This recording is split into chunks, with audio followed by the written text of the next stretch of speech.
Sunod ng Barangay South Triangle, agad na rumonda para iligtas ang mga pamilyang nasa kalye.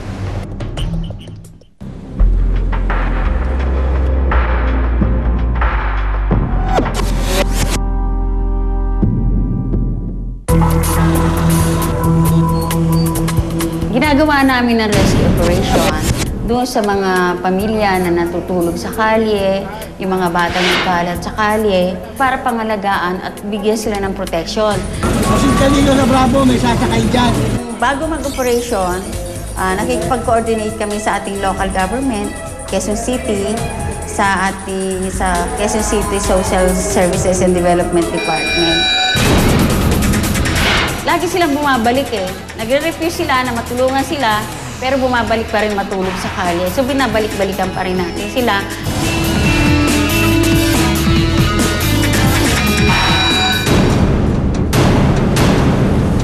Dalawang beses namin siya na-rescue.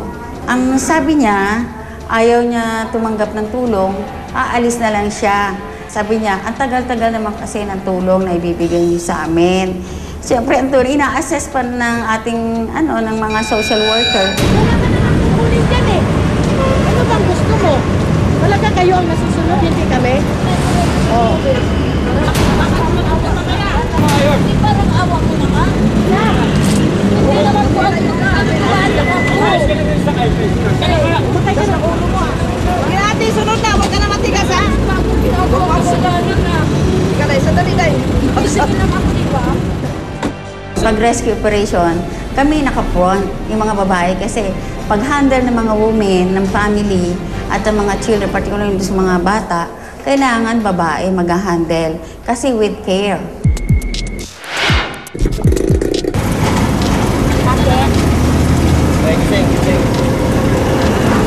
Bigay na muna kayo. Bakit kasi bumabalik pa rin kayo dyan? Basta pa yung ano. Na lang kami. Sige na. Ano na lang, baka galing na naman kami sa mental. Hindi mental. Ba't kayo dadala sa mental? Hindi naman kayo ba? Wala naman po kami ibang matuluyan dito sa Maynila, kaya dito lang po kami natutulog. Hindi po kami pwedeng umuwi ng Cubao dahil may ano sa akin doon. Doon po ako nasaksak ng asawa ko at di ako pwedeng umuwi doon. May kaso po kami doon. Ay, ano?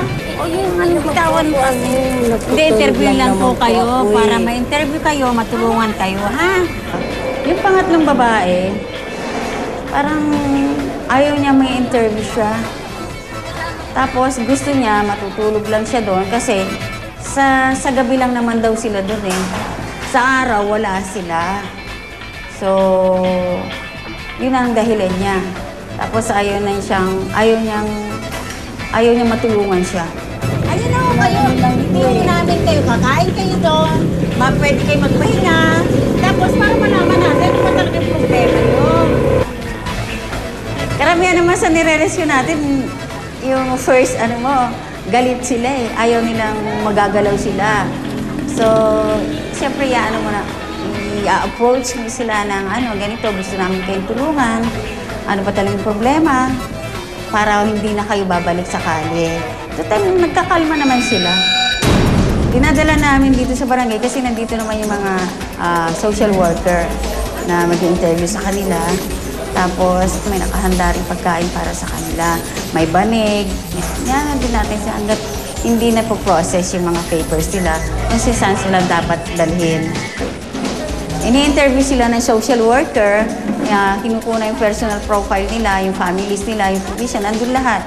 So ano ba yung mga trabaho nila, nandun lahat yung yung tungkol sa sarili at saka sa pamilya. Tapos yung problems. Tapos tinatanong din sila ano ba yung problema na, ano ba yung pwedeng maitulong natin para sa kanila na hindi na sila babalik sa kalye.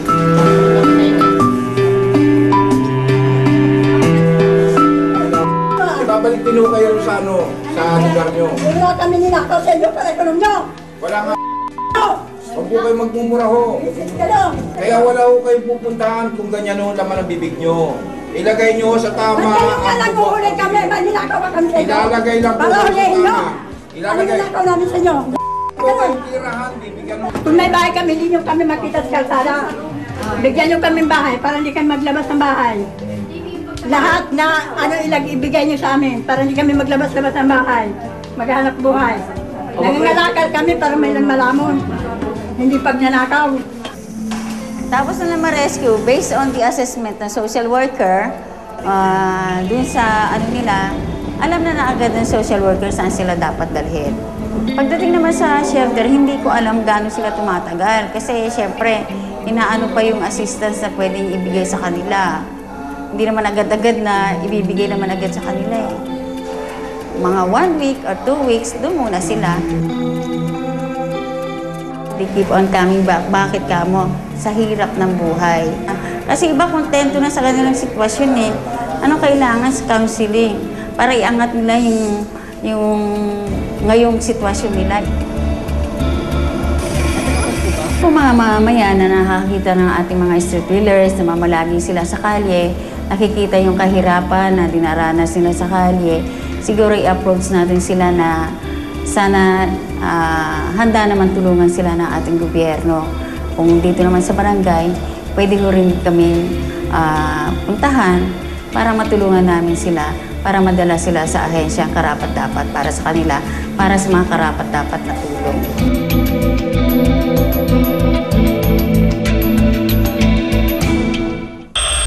Maraming salamat mga igan sa patuloy niyong pagsubaybay sa aming programa.